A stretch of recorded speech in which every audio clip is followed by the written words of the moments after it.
"Your daughter is not welcome at my son's wedding. She's not real family." She said it like it was nothing. Like my child was a scheduling conflict. Like my 10-year-old girl, sitting 2 feet away from her with a cup of lemonade in her small hands, was a problem to be managed. I felt my fingers close around Maya's hand under the table. I didn't say a word, not yet, because that was the moment I stopped being afraid of Patricia. That was the moment I started building my case. My name is Celeste. I'm 34 years old. And by the time this story is over, you'll understand exactly why that dinner table moment wasn't the end of something. It was the beginning. I'm not the kind of woman people write movies about. I didn't grow up wealthy. I didn't have a powerful family name or a trust fund waiting for me at 21. I grew up in a 2-bedroom apartment in a working-class neighborhood where my mother worked double shifts and my father did what he could, and somehow, between the two of them, they taught me that dignity doesn't come from what you have. It comes from what you do when things get hard. I put myself through community college.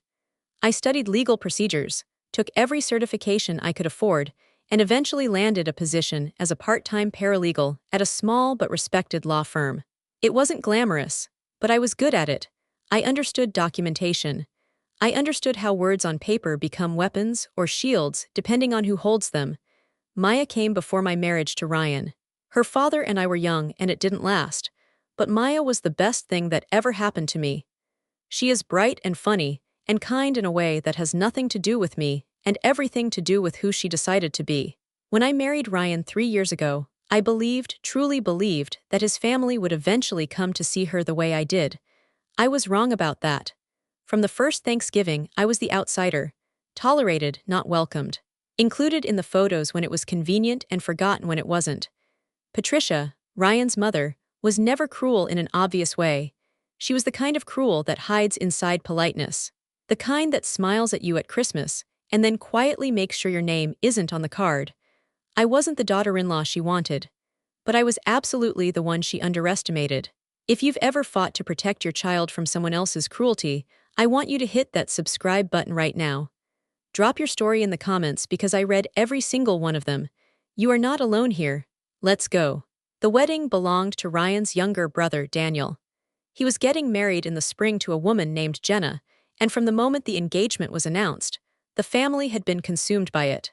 Planning meetings, venue visits, catering decisions. It felt like the entire house had been swallowed by one event. 2 months before the wedding, Patricia hosted a planning dinner at her house. Ryan and I were both invited. Maya was invited too, or so we thought. The table was set beautifully. The food smelled like rosemary and butter. There were candles.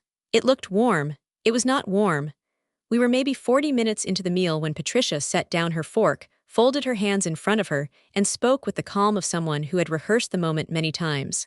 "I want to talk about the ceremony," she said. Everyone looked at her. Daniel, Jenna, 3 of Ryan's aunts who I barely knew, Ryan, me. I've been thinking carefully about the photos and the processional. And I've decided that children from outside the family bloodline shouldn't be part of the ceremony itself. It's not personal. It's about presentation. About how the family looks in the official record of the day. The room went completely silent. I looked at Maya. She was holding her fork midair. She had heard every word. I put my hand flat on the table and I kept my voice very even. "Are you saying my daughter can't stand with us during the ceremony?" Patricia smiled. It was a thin, practiced smile. "She's more than welcome at the reception. I think that's actually quite generous." Generous. She used the word generous. I looked at Ryan. I waited. He picked up his glass and took a slow sip of water and said absolutely nothing. Jenna, Daniel's fiancée, looked down at her plate. Her jaw was tight. She didn't speak either. I nodded once. I said nothing more. I finished dinner. I helped Maya with her coat. I drove home. And when Maya was asleep, I sat at the kitchen table in the dark and I breathed through everything I was feeling until the feeling became something colder and more useful. That night, while Ryan was asleep, I remembered that Jenna had left the family's shared wedding planning tablet on the kitchen counter. I picked it up to check the dinner schedule for the next family event. What I found instead changed everything. There was an email chain. It was long, weeks of back and forth between Patricia and several relatives. The subject line was simply ceremony arrangements, but the content was anything but simple. Patricia had been coordinating Maya's exclusion for weeks, not just from the processional, From the family photo lineup entirely, there were messages discussing which cousin's child would take Maya's place. There were careful notes about which relatives knew and which ones should be kept in the dark, so Celeste doesn't hear about it early and cause a scene. And then there was the line that stopped my breathing. One email, sent from Patricia to two of Ryan's aunts, read, "If Celeste decides to make a scene about any of this, don't worry. We know enough about her past to discredit her if we need to. She won't want to push it." I read that line 4 times. My past. She was threatening to weaponize my history, whatever version of it she had constructed in her mind to keep me quiet. I set the tablet down very gently. I went to my bedroom. I did not sleep. I lay in the dark and I made a decision, not an angry decision, a clear one. The next morning I started collecting. I confronted Ryan 3 days after the dinner. We were in the kitchen, just the two of us. I told him what Patricia had said publicly, and I told him how it had landed on Maya, on our daughter, on the child he had promised to love when he married me. He leaned against the counter and crossed his arms. "Mom just wants the photos to look a certain way. You know how she is. Don't make this bigger than it needs to be. Don't make this bigger." I looked at my husband. I looked at this man I had chosen, this man I had trusted, and I saw clearly, maybe for the first time, that he had already chosen a side. He just hadn't said it out loud yet. I didn't yell. I nodded. I walked out of the kitchen. And I kept collecting. 3 weeks later, there was a bridal shower at Patricia's sister's house. I attended because I was still Ryan's wife, and I was not going to give anyone the satisfaction of my absence. I wore a blue dress. I brought a thoughtful gift. I smiled at the right moments. Halfway through the afternoon, I was refilling my coffee near the kitchen doorway when I heard Patricia's voice carrying from the living room. She was talking to a cluster of women, 2 of whom I recognized as Ryan's cousins, one I didn't know at all. "Ryan deserved someone who came without so much baggage," she said. "He's such a good man. He could have had anyone." A few of the women laughed, softly, politely, but they laughed. I stood very still in that doorway. I kept my face completely neutral. I set my coffee cup down on the counter, and I quietly memorized the faces of everyone who thought that was funny. I didn't cry. I wasn't even hurt, not exactly. I was something more focused than hurt. I was paying attention. The third moment came by phone. Patricia called me on a Tuesday afternoon when I was on my lunch break. She was warm, almost friendly. She said she wanted to clear the air. She said she understood that I had feelings about the wedding arrangements and that she respected that. And then, slowly, she got to her point. "If you agree to keep Maya at home on the wedding day without making it a thing, I'll make sure the family hears good things about you going forward. I have a lot of influence with these people, Celeste. I can make your life here much easier. All I'm asking is for a little cooperation." I listened to every word. I kept my voice calm and light. I said I appreciated her calling and that I would think about it. I hung up. I checked the recording app on my phone. In my state, only one party in a conversation needs to consent to a recording for it to be legal. I was one party. The recording was clean. Every time Patricia pushed me, she handed me something. She just didn't know I was collecting. Here is what Patricia never considered. She looked at me, and she saw a woman who was just getting by. A woman working a part-time job. A woman with a complicated past, and a daughter from a previous relationship, and no powerful family standing behind her. She saw someone easy to move around. She never stopped to ask why a woman with my background chose a career inside a law firm. She never asked what I actually did there every day. She never considered that I had spent years learning how language works on paper, how evidence is organized, what makes something admissible, and what makes it damaging. I had screenshots of the entire email chain from the planning tablet. I had saved them to a private encrypted folder the same night I found them. I had the voicemails Patricia had left in the weeks before the shower, messages that were careful but not careful enough, messages that implied pressure without quite saying it directly. And I had the phone call, the bribe, clean and complete. I also found something else in those emails. Something I almost missed. Buried inside a message about the family trust, there was a reference to a legal arrangement involving Ryan's assets from before our marriage, and Patricia's name was attached to a decision she had made without Ryan's knowledge or legal authority. A financial interference that, depending on how it was read, could carry real consequences. What Patricia didn't know was that I worked inside a legal office every single day. I knew exactly what I had in my hands, and I knew exactly who to call.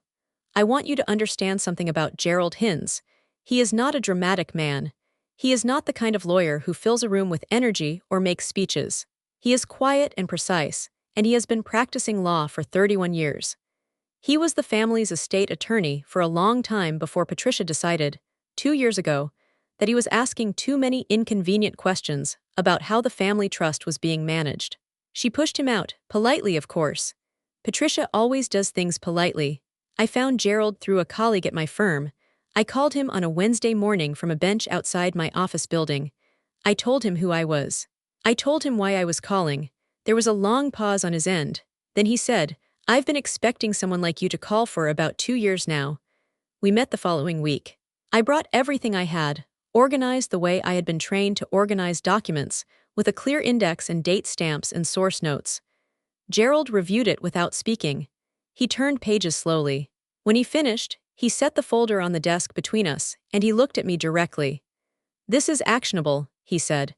"The email threat combined with the recorded phone call constitutes a documented pattern of intimidation. And this," he tapped the page about the trust, "is a conversation for another day, but it's a conversation that needs to happen." He agreed to help me, not out of bitterness toward Patricia. He was clear about that. "What's right is right," he said. "That's all." While Gerald and I were building our case, Patricia was telling Daniel that the situation was handled. She told Ryan's aunts that Celeste had come around. She was relaxed, confident. She had decided the battle was already won. Ryan noticed something had changed in me. I was quieter than usual, steadier. He interpreted it as resignation. He thought I had given up. I let him think that because it kept things simple. But I watched Patricia grow more comfortable with every passing week. And I understood something then that I probably should have understood sooner. Arrogant people are not cautious people. Arrogant people stop watching. And when people stop watching, they leave doors open. The more relaxed Patricia became, the more carefully I prepared. 1 week before the wedding, Patricia made the move I had not fully anticipated, though looking back, I should have seen it coming.